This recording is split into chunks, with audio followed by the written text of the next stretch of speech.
Hello and welcome to another episode of our podcast, Off the Record. Hello, what are we talking about today, Dashi? About mistakes and error culture, a very important topic. Very cool. I'm really looking forward to it. And we also have an exciting guest today, Jörn Harde, CFO Siemens Switzerland. Great to have you with us. Hello. Hello, everyone. Hello, Dashi. Hello, Irene. Nice to be here. Jörn, how long have you been with Siemens? Oh, I had my 25th anniversary a year ago. I've been here for 26 years. Then you know the company very, very well? Siemens is my entire professional life. That's how it is. That's exciting. We want to talk to you about the topic of error culture. How would you explain error culture? I think it's exciting that I'm here on this podcast on the topic of error culture. If I'm completely honest, I don't really like the word error culture because the word error is basically something that has a rather negative connotation. It's a negative deviation from a target state that you imagine. So for me, it's more a question of what kind of culture do we have in which mistakes are useful and positively received. Where do we want to go? So for me, it's very much about what kind of culture we want to create to deal with mistakes. From my point of view, it is important that we have a culture that actually starts from the positive. If we say that we have basic trust, we also give trust to avoid advanced praise. We give people confidence. We also create a sense of belonging. We create a framework for personal growth, and we also value what is positive. Then we have created an environment in which you can then also deal with mistakes. And that's why the word error culture for me is a subset of a culture of openness and trust. Why do you think mistakes are important in a corporate culture? Yes, well, mistakes make up the whole change in life. It starts with the organism, which continues to develop, where some cells grow and some cells die. This applies in the company. It is also true in the private sphere. And from my point of view, it is also important to consider there is a whole spectrum of mistakes. There are these small carelessnesses in everyday life. When I go to the canteen, putting the tray in the trolley the wrong way, and then it crashes down and everything gets broken.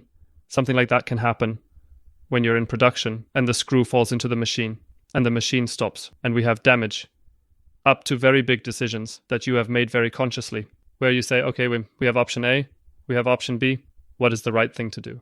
And I really don't know what the right thing is. And in the end, you decide on an option, and then you might have the situation that it turns out to be disadvantageous, that it was the wrong option. So there are mistakes on a small scale, there are mistakes on a large scale, there are mistakes in professional life, and mistakes in private life. You said that it is important to live the error culture as part of a corporate culture. What does it take to live it? Well, I think this is very closely linked to that we have a culture in which we have a lot of positive thinking, first of all, and also treat each other with empathy, and thereby create a space for courageous things, for curiosity, for experimentation. In other words, what we also say at Siemens, have this growth mindset, personal growth, and the topic of empowerment, that we strengthen the individual and empower them to do things. That is a wonderful basis to live this error culture.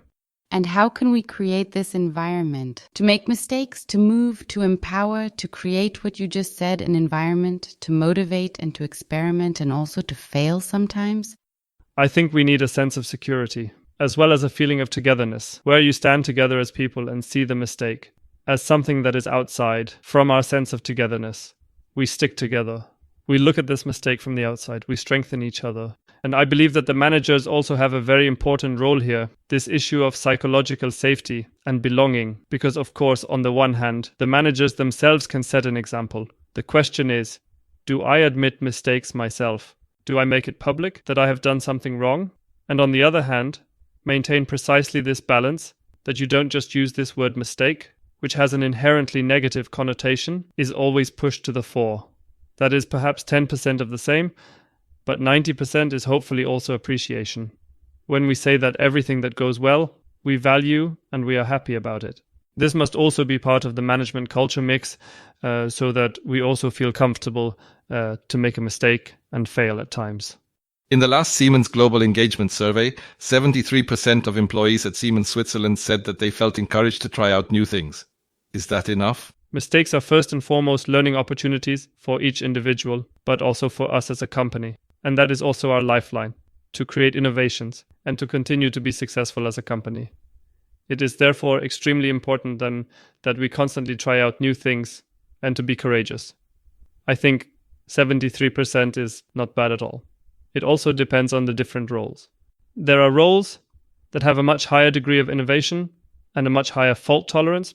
And there are also roles where in the area of safety, make zero compromises in the area of compliance.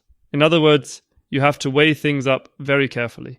No company should have 100% here, then not everything is in order. But yes, I think we can do more, that we can achieve this positive approach with opportunities for improvement and mistakes across the board. This is the case in the management culture. It is also in the mindset of all of us and certainly relevant. You can also make mistakes in a bar. I know that you like to experiment. What do you do in a bar when you want to try something new? How do you decide there? The drinks. Well, I like to try out new things, be it in the culinary field, in restaurants, or even in a bar. But I don't necessarily always a very clear strategy. Sometimes it's the spontaneous moment where you think, okay, what's on the menu? What looks good? You take inspiration from others who have tried something before me. And most of the time, that's somehow in social interaction for me that you try out a new approach. Sometimes it can go wrong. Sometimes there's a wine that doesn't taste so good. But that's good too, isn't it? These are all small problems. You can solve them. Exactly. And like all our guests, you brought us your favorite beer. I'm very curious to find out what it is. Please tell us about it. Yes, I thought it was very creative of you anyway that you say every guest brings a beer. And this is a beer that I recently discovered in Naxos.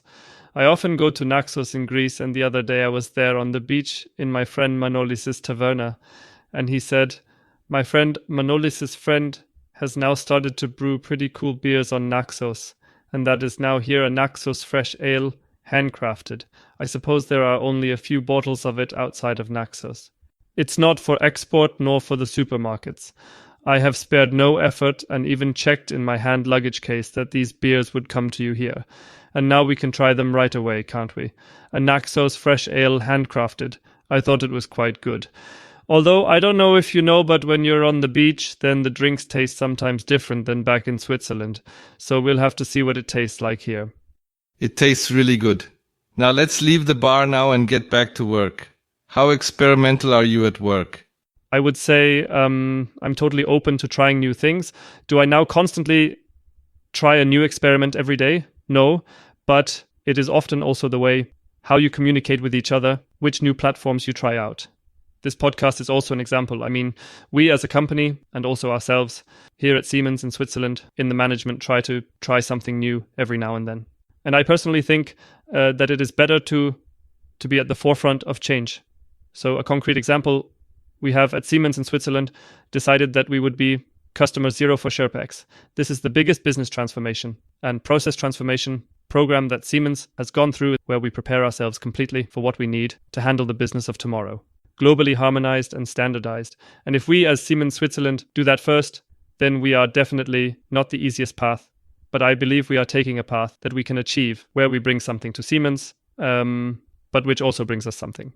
That is definitely not always easy. Things can sometimes go wrong, can also cost a lot of energy. But this is an example that I brought in quite strongly, that we here as first in kind, the first, so to speak, to tackle this issue. And also in private, you always have to make sure that once again, you try out a new hobby, do something different where you have never been before. Go to a restaurant where you have never been and visit a new country. I think that's what makes life somehow worth living. Jörn, can a CFO make mistakes? He has to, definitely. The question is what mistakes we make and also where you make them. It is quite clear. There is zero tolerance. I just mentioned. We will always have our books and records clean. We will always be compliant. We must always ensure that our company is managed in accordance with the guidelines. In the board of directors, there are, of course, meetings, cases, but, of course, in the personal area, you always try something new and then sometimes do things wrong and learn from it. Hand on heart, who makes more mistakes, Gerd or you? First of all, I would never talk about Gerd's mistakes. He doesn't make any mistakes anyway. Fun aside, we don't count the mistakes. I think the more important thing is how you deal with things and what you do for an environment. For me, it is important that we deal with what do we decide? On which assumptions do we decide anything? The same also applies for our management. You always have to consider for the smaller decisions. You can be very, very spontaneous, decide quickly. And if something goes wrong, you can change course after a day, and then little damage has been done. But when it comes to big decisions, which of course Gerd and I are allowed to make, then the effects can be very, very big. Or in my last job at Siemens, at the corporate headquarters of Siemens, when Siemens corporate makes big decisions, be it with an M&A deal or something along those lines, then you can realize afterwards that in the end it may also be not the right decision, potentially, or the right one. In other words, what you only ever can do at the moment when you make the decision, you try to make the assumptions as consciously as possible to define the range of possibilities that a decision is made. And I appreciate that in the collaboration with Gerd and myself, that we don't then sit on a decision for ages. I don't know, have you ever heard of Buridan's donkey? That's such a philosophical parable, such a paradox. But when a donkey stands in front of a water bowl on the left and a large haystack on the right, and he is equally thirsty and hungry, and then can't decide, and then maybe in the end die of thirst, then nothing is gained. In other words, it is often also important that in the uncertainty, decide in the end, do anything at all, instead of just standing still. And between Gerd and me, we discuss things, then often take things with the necessary distance, with a sense of humor. We consider how it affects people, what effects it has on our customers, on our employees. And I believe that this is a very healthy culture of choice, at least in such a way that we therefore do not even begin to count our mistakes, but that we consider how we can continue and come to decisions in the first place. Yes, you said it. Mistakes are important, but many people still don't dare to make mistakes or admit it. Why is that? Well, first of all, of course, such a stigmatization that mistakes are generally or have a negative connotation, and that perhaps already begins as we did as children have been conditioned, right? When a child is born, then it is totally neutral. There is nothing right or wrong. So when it starts to rain, the adult might say, oh crap, it's raining. The vegetable farmer might say, wow, great, it's raining, my vegetables are growing, and the child just goes out and plays. And it's just like that, it lives in the present, it is there as it is. But if we then, of course, grow up, then we are often told that you mustn't make any mistakes. That is partly in the school systems and so on. In other words, it's already quite deep-rooted. That's why I said at the beginning I don't like the word error culture really, because the word error simply has such a negative connotation. So that could be one reason why we simply are cautious about talking about mistakes.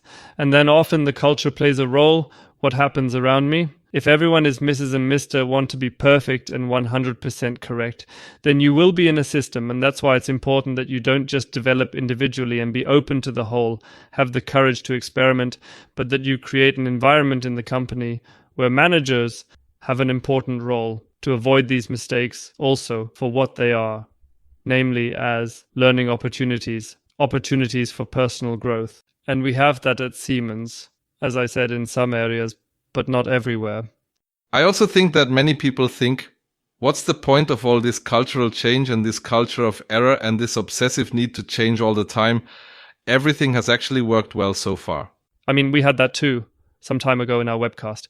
We also talked about this topic there. I've spent the last 20 years doing everything well and have been successful. Why should I adapt and change? And I would say there's a bit of truth in that, because we always need both in the company. We need people with experience who are familiar with the behavior of the last 20 years, have been extremely successful. But we also need those who bring in new ideas. And I think it's a mix. It's also an evolution and not a revolution that we try to, in this ambidexterity is what they call it, also to deal with it. That one says we need both worlds.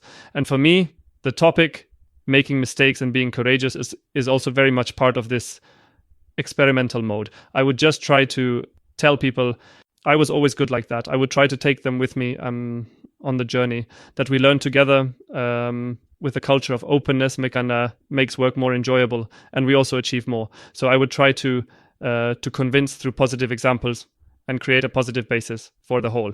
But there will also be colleagues with us who say, no, my innermost being tells me I don't want to make any mistakes. And that's not bad per se. We don't want to make mistakes either. Nobody wants to make a mistake twice. That's not even a question. So from that point of view, I'm not angry with anyone. If they don't jump on the new trend and says, I don't want to make a mistake, but we have to, always keep in mind that in a company needs a broad base of different behaviors, and that makes us strong. Thank you. Yes. And keyword, learning from mistakes. Ray, do we make mistakes? Again and again, yes, but we also celebrate them. We are proud, especially of the mistakes, where you can of course learn something from them. So keyword failure awards, or to put it more bluntly, fuck up nights, Are you familiar with these formats? I've often heard it, and I know you do it in your team. I have never taken part in such a failure award. Ire, tell me, what was the last fuck-up failure? There were many. I think the quality of these failure awards is that you talk about them, that you present them, that you can, of course, also admit with a dose of self-irony that it's normal to make mistakes, because I think the mistakes help us to move forward. But when we share, we also create a discussion and ensure that we don't make the same mistakes twice. I can only agree with the whole thing. It's just that it's one thing. And I can well imagine that we say we celebrate mistakes, and then many people say, oh yes, that all sounds great. But this standing up for ourselves, making it transparent, mistakes and above all, what we have learned from them. But then also to talk about it with the team, to discuss it. What can be done better? And why did it get this far in the first place? So how can we support each other within the team? That we also set the framework, not just as a role model for the manager, so to speak, but also as a team, to be able to make mistakes and simply talk about them and learn from them together. We also have the team building effect, which must not be neglected. That is immense.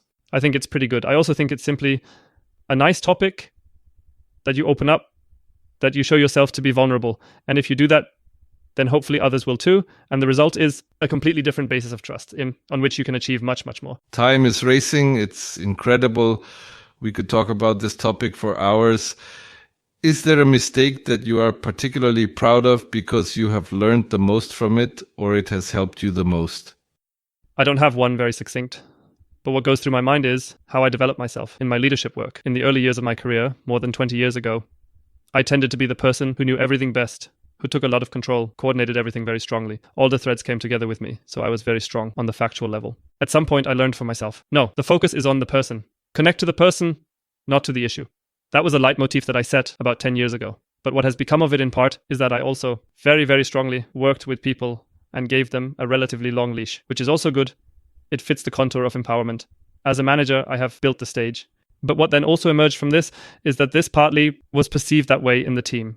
Jörn, you're almost laissez-faire now. You actually know what the best solution is. And you let us in the team actually a very broad search area so that we ourselves, to find the solution ourselves, shorten the path, sometimes for us again. In other words, that was certainly a phase. You have to get the balance just right. When do you take the reins? Keep control. Guide the team with relatively tight guardrails. When to leave it completely open. And this space of possibilities. I have now learned relatively well how to calibrate it. And I'm quite proud of the fact that I've made these mistakes in both directions. Too much control and too much laissez-faire. And that I have now found my own way out of it. It's certainly not the one crisp mistake, but it is something that has shaped me. Very nice. And finally, what personal advice would you give us all? First of all, it's really good that we talk about the topic in such detail. From my point of view, the focus is not on the mistakes, but the culture as a whole. Let's create a culture that starts with the positive, in which the mistakes find their place.